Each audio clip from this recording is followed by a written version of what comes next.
Yeah, there's a new report out on consumer confidence which suggests the surge in holiday shopping could last into the new year. And that's important for all of us because consumer spending makes up 70% of the U.S. economy. Susan McGinnis is in Washington with the numbers for us this morning. Hi, Susan. Hi, good morning, Chris and Erica. Well, this is a very good sign and a very important sign. Consumer confidence numbers showing a big jump. It's all about how consumers feel about the economy and their spending. If they feel good about their jobs, their finances and business, they will spend. So add to that what is so far a decent holiday shopping season, and there is reason to be encouraged. It's a sign things are improving, not just on Wall Street, but on Main Street as well. The latest report on consumer confidence shows a big spike with an index of 64.5 in December, up from 55.2 just a month ago. More Americans think business conditions are good, the job picture is brightening, and that their personal financial situations will keep improving. The more upbeat feelings coincide with a jollier holiday shopping season than was anticipated, as heavy discounting brought in early shoppers.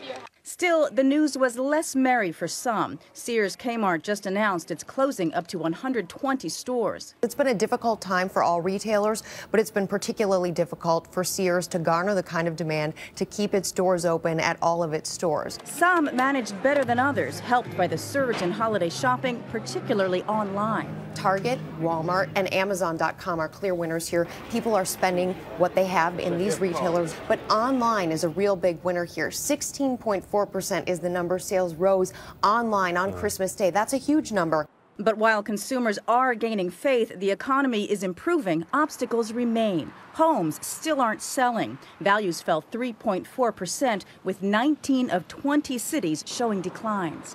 I feel badly for the sellers that are losing, and I feel good that the buyers are making good buys, but I think that all in all, things are really going to be turning around very soon. The European financial crisis remains a worry, and as for the bump in holiday shopping, the jury is still out on whether all that discounting helped or hurt retailers' bottom lines.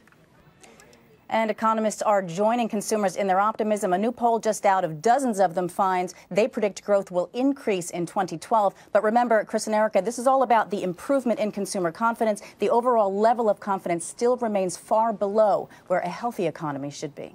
Susan McGinnis in Washington this morning for us. Susan, thanks. Here to sort out all the latest economic data, Mike Santoli, Associate Editor of Barron's. Mike, good to have you with us here this morning. Good morning. Let's start with some of the good news. Like we saw in Susan's report a second, consumer confidence rose to 64.5 this month, beating economists' expectations. Yep. Just how important is this number? What does it really mean in the big picture? It's really much more a reflection of the fact that the other economic data have improved, especially in the labor market in the last few months. Consumer confidence actually, I think, is overestimated in terms of its predictive power, in terms of what consumers are going to do. What they say and what they do is not always the same thing. But some of the good news within this report were that the assessment of consumers of the labor market was its highest since the financial crisis in early '09, as was the assessment of the present condition.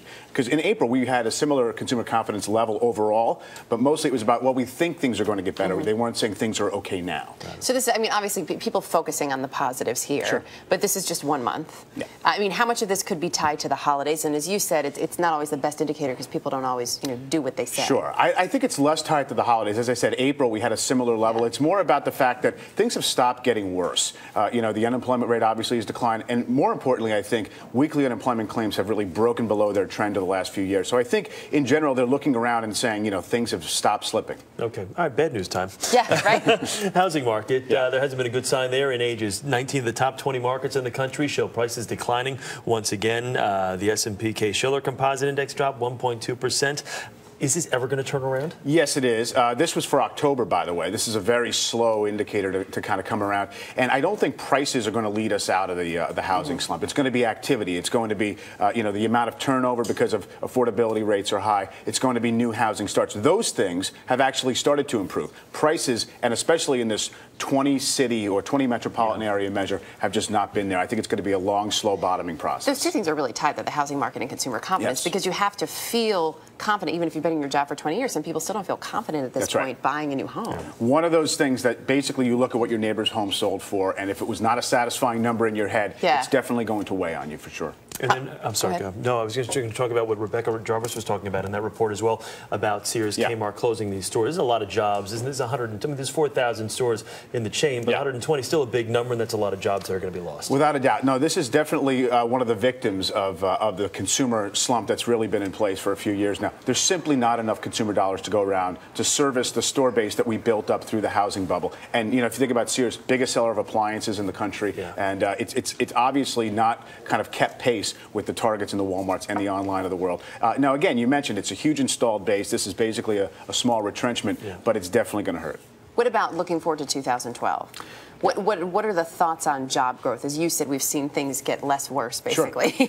Exactly. No, the economy has a little bit of momentum going into 2012 domestically. The problem is every time we've kind of gotten a little bit of a head of steam up, something has come along. Oil prices have gone up to reflect that global demand, or the European debt crisis kind of causes jitters in the corporate economy. I think that's the big risk right now, because China is actually looking at potentially a steep slowdown. The global growth picture doesn't look great. Domestically, we're actually looking like a safe harbor, but those other things are the risks to that momentum that we're building into 2012. And that's what everybody's really watching. Exactly. Nice to have you with us. Thanks for coming in this morning. Good to see you.